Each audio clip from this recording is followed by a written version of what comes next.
Hi sweeties, welcome to Dockeeys. Today I want to show you how I made this 5-layer of cake, crumb coated in white chocolate ganache and black chocolate ganache before being covered in a very smooth fondant. Guys, I know a lot of you dread making fondants, but come with me as I show you that it is not that deep. Fondant will test you, trust me, but don't panic. See, the secret to making and mastering fondant is for you to master your fear. Don't panic. Whenever anything goes wrong while you're making fondant, do not panic, and you'll be amazed at how quickly you come up with a solution. But the moment you panic, solutions will be far from you because you won't even be able to come up with anything workable for that situation. So this is me. I'm sure you saw where I sprayed my board, my cake board, and wiped it off with a clean tablecloth. With a clean paper cloth, what is it called again? Serviette. So here I was adding some sugar syrup known as glucose so that my first layer of cake will sit comfortably and stick to the board. For this cake, I will not be flipping over when covering the top of the fondant. That is why I decided to go in with my glucose at this point. But if I was to flip my cake at any point while covering in fondant, I wouldn't use glucose at this point. I would rather use buttercream, because with buttercream I can easily flip my cake and I won't have issues. But if I attempt flipping my cake with this glucose, there will be a damage to the bottom layer because some will get stuck to it while a part of it will pull up. So that will cause serious problems for me. Okay, so when you're adding glucose to the base of your board to start layering, be sure that the type of icing you're making, that you will not flip your cake to cover the top of the cake with fondant. If you're just going to do a paneling method from A to Z, then this is perfect, okay? But if you know you can't complete your paneling method without flipping over, do not stick your first layer with glucose until you're done making the total cake and need to transfer to the permanent board. Then you can add some glucose to it. I hope that is clear enough. So here I have just placed my first layer, which is a vanilla flavor.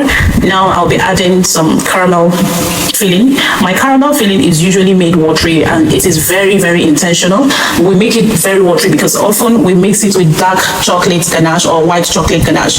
So by the time a ganache goes in there, it gives it some form and it takes away that wateriness. So but if we make it too thick and we add ganache, it will end up becoming too thick by the time it gets to the client. So we do not want that. We want it to still be a little bit loosened when the cake is being cut for serving. So here I have added my caramel, I added white chocolate ganache, I also added dark chocolate ganache. Oh my god, it's a triple delight, right? So, but you will notice something. I am not excessive in this. I just added moderate, just enough, okay? Because sometimes if you know that your fillings are a bit runny, you should be mindful of the quantity you add. You don't want to end up with a situation where your cake layers start sliding, and that can be really frustrating. Or you don't want your filling to start bulging out, oozing out from any little space that they have to ooze out, okay? Now, this is exactly what I'm talking about. You can see that I have taken out some portions because I noticed it was too much for that layer, and the smart thing to do at this point is to take out some. You do not ignore red flags when making cakes. The moment you notice that something could go wrong with an approach, please correct it immediately. If you don't correct it at that point, you may end up doing double or triple the work you should have done for that cake. If you know, you know. Now I'm going in with my second layer, which is still a vanilla flavor. Oh my god, guys, I am tired. Please forgive my yawning. I am tired, but I have to do this voiceover to complete this video and put it out there for those of you who are interested in committing your time to learn. Because many people just want quick fix videos, quick fix recipes, but many people are not willing to put in the work, to be invested, to watch process videos and really learn. You see, this is a complete process video, and if you're not ready to give your time to search videos, then I doubt if you really want to be grounded in the skill. To begin with, putting together such video is a lot of work. Let's not even talk about the space you have to create in your device to ensure you put together. I had to cut out a lot of some video parts because of space, but I ensure that I put together every salient part that you need to understand this process. So I am just slightly trimming the top of the second layer before I can go into add some buttercream frosting and filling in preparation to layer the third. So you may wonder why I go in twice with this process. It's just to ensure that there's stability for the filling I'll pour in the middle. Now you can see that besides that two ring, I have also gone by the side just to prevent any leakages that could occur. So this is just me playing safe. Now the remaining filling I scooped out from the other layer, I just poured it back on this layer. You can see it is a lot. It is a lot. So I just scooped that back into this layer. And at this point, there was a need to add, so I added a bit of white chocolate ganache. My white chocolate ganache is also running, but like I told you, the moment I'm mixing chocolate ganache, whether white or dark, I go to sleep because I know that it's going to form a firmer consistency. Okay, now the next layer I will be going in with is a red velvet flavor. See how red velvet is, and that's how yummy it is as well. Now for this particular layer, I felt there could be a problem because the way that buttercream bulged out is a signal. That's right, there is a signal, and that's the red flag I'm talking about now.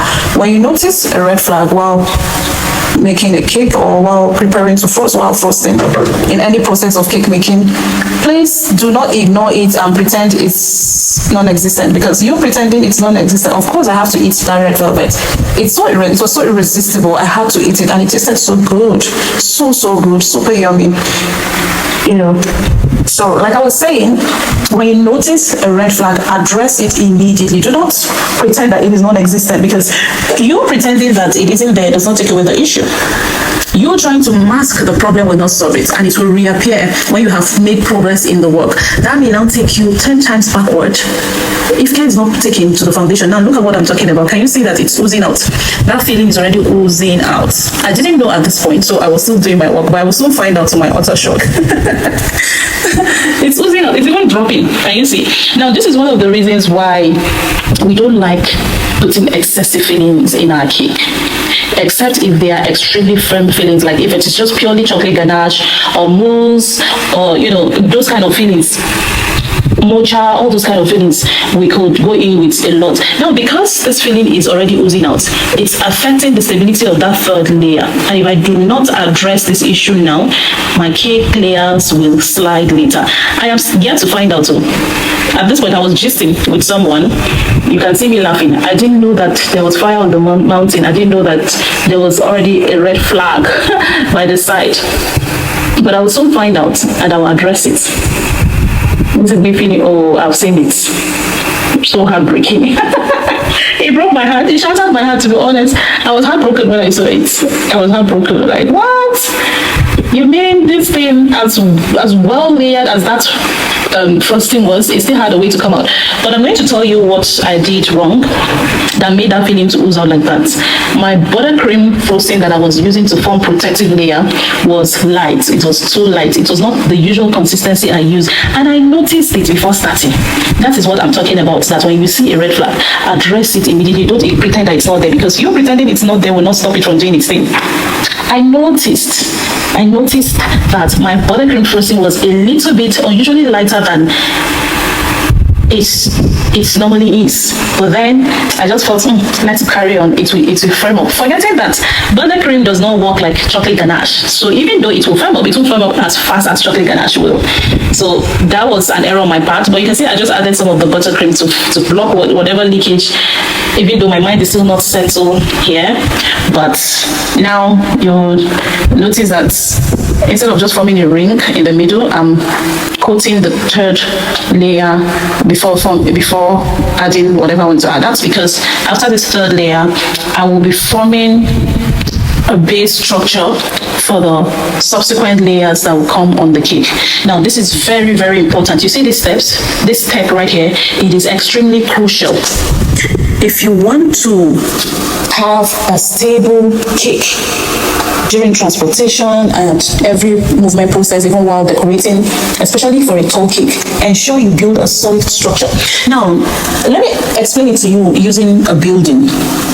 Do you know that the foundation dug for a 3-bedroom flat is not the same foundation dug for a 2-story building? They're different. When you are digging a foundation for a 2-story building, it must be deeper, much deeper than a foundation that is dug for a bungalow. Because you're adding another structure on top and another on top. And so it goes for skyscrapers and other taller buildings. The taller, the deeper, the rooted, the solid the structure should be. So if you're making a tall cake, never assume that you just keep adding layers of cake and because it looks stable and straight that it will be fine. No, it will collapse. Sooner or later it will collapse. So you need to build a solid structure, and that's what I'm about to do now. You saw me inserted a long dowel rod and I measured it, brought it out to cut. I have cut the desired size, and that is me spraying it with alcohol. I will clean it up. It is just to sanitize it. And I will go ahead to cut 4 equal sizes because I will be adding 4 on this layer to form a structure.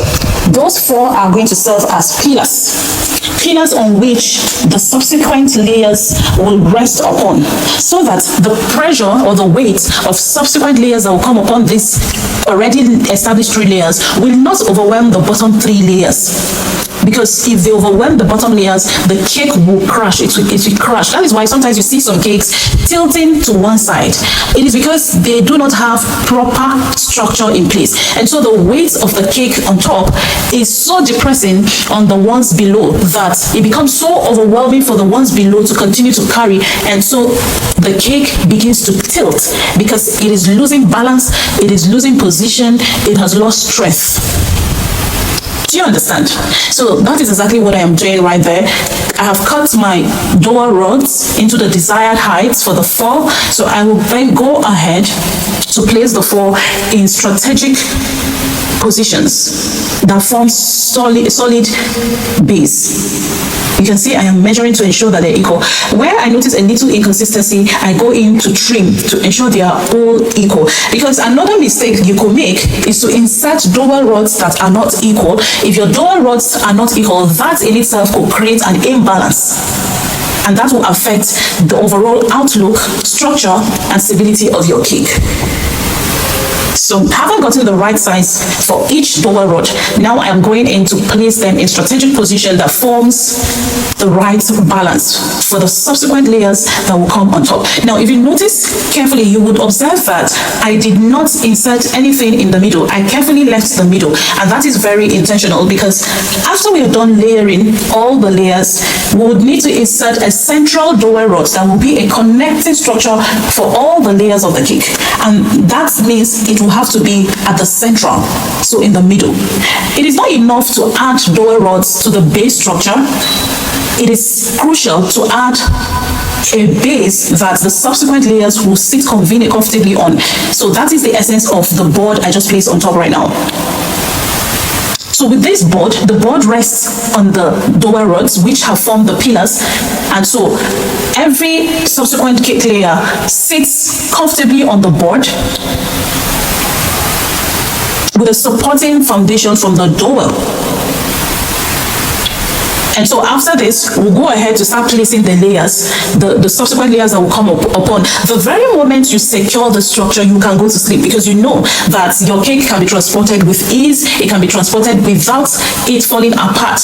That does not mean that whoever is transporting the cake should be careless. No, they will still exercise caution, they will still observe caution and all, but it reduces by greater chance the possibility of the cake collapsing because it has a solid structure in place. Now we've gone in with our 4th layer, well secured.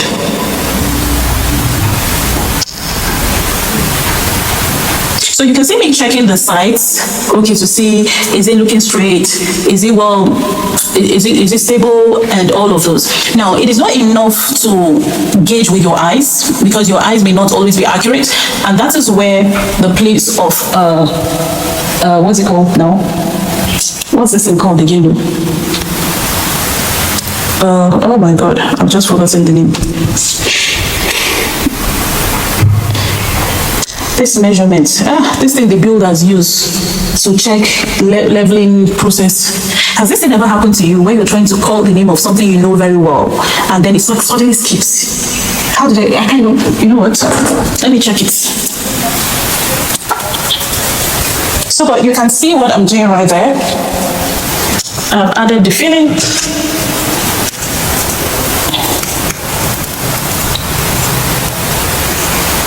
Guys, do you know that I'm actually looking at this instrument right now and I can't remember the name again? This is terrible. I know I have forgotten names of things before in the past, but not like this. Am I getting old? Is it old age or something? But when you see the thing, you should bring back the name at least, right? Like if I forget the name of a laptop and I see it, should I not remember that, okay, this is called laptop? But I'm looking at the instrument right before me. The tool is right here. And I'm struggling to remember the name. So let me describe this tool I'm trying to talk about. It's just like flat on the surface. It has 3 sides, middle, right and left, with some liquids and in each of them. That when you place it on a cake, it will show you whether it is leveled. That's me eating our chocolate cake. That chocolate cake was heavenly. Oh my God, you need to taste our chocolate cake. We are all bakers, right? So you need to taste our chocolate cake. It's amazing, super amazing. So you place this tool on the cake. I didn't really use it on this cake. You would have seen it, because the reason why I didn't use it, I was feeling like a pro. Like I gauge and get it right. So I didn't bother using it. But this is me sitting with it and I can't remember the name. God, what is this? Anyway, I believe I'll remember the name before the end of this video. Okay? So let's proceed. And if you know what I'm talking about, please put the name in the comment section. Even though I'm very sure God will refresh my memory to remember the name before the end of this video. So now we're about to place the top and last tier. This cake is supposed to be a 5-tier cake, a 5-layered cake rather, and we've achieved the 5-layer already. But because this client is one of my best clients, one of those clients that pays without stressing me, I decided to add a little extra top layer to the cake to give it extra height. It was like a bonus for her. So this is me just securing that middle ring before adding any filling. And so there's something about baking that when you've mastered your craft, when you bake for a number of years, I know this is sometimes you don't bother using certain tools. You just engage and you get it right. But please don't go be eyeballing things and getting it wrong. Please use the right tools. Okay, use the right tools. Use the right tools. So now I just added the 6th layer, which is a mix of chocolate and red velvet. But of course, I'll do a lot of trimming to get it leveled. This tool I'm trying to describe to you guys, I can't remember the name, is supposed to gauge whether your cake is well leveled. If it's not leveled with the tool, you'll be able to know, and you know exactly where to trim to adjust. Oh, how could I forget the name of it? You know what? Give me a moment. Let me pause and get the name of this tool. Okay guys, so I just had to pause to go check. And guess what? It is a plum that I've been struggling to remember the name. Leveling plum. So you know this tool that builders use, masons that build houses, they use it a lot. People that sketch draw, they use it a lot. Architects, it's called a plum, leveling plum. So that tool or instrument is what you use to place on your cake while trimming to ensure that the cake is well leveled. The edges, the sides, the middle, you use it to gauge that it is well leveled. Okay, so after trimming this top now to get it leveled, the next thing will be to trim the sides of the cake. At this point, guys, please forgive my yawning. I'm going to fast forward the trimming process to the next. Okay, so okay guys, thanks for your patience. So as you can see, I fast forwarded this part. I trimmed the cake. I dowel the top part of the cake to secure its stability as well. And now I'm coating in white chocolate ganache. There's something you will notice in this cake. It is not straight. I noticed it, but I couldn't be bothered because I felt I could correct it during ganache processing. So sometimes when I have a luxury cake, I coat in white chocolate ganache first before coating in dark chocolate ganache. It gives it an extra luxury, okay? Because you know, white chocolate ganache is sweeter than dark chocolate. So I first give it that coat of sweetness before coming in with the dark chocolate ganache for a balance in the taste. So now I've secured my white chocolate ganache coloring. The next thing will be to go in with my dark. But after covering in white chocolate ganache, I will let it cool for a while and set for a while before I go in with the dark chocolate ganache. So the next thing you will see is the cake is set. Can you see the white chocolate ganache is set? And the next thing I will go in with is my dark, silky, smooth, yummy chocolate ganache. So I will fast forward this process as well, but just watch and enjoy. So guys, as you can see, I fast forwarded my dark chocolate ganache process. You can see the cake is looking tall, straight, smooth, because I was able to cover all those other irregularities with my dark chocolate ganache. But you can only do that if you understand your ganache making very well. Okay, so the next thing now, this chocolate ganache, dark chocolate ganache has already set, but I'll give it some time to set more before I cover it in fondant. So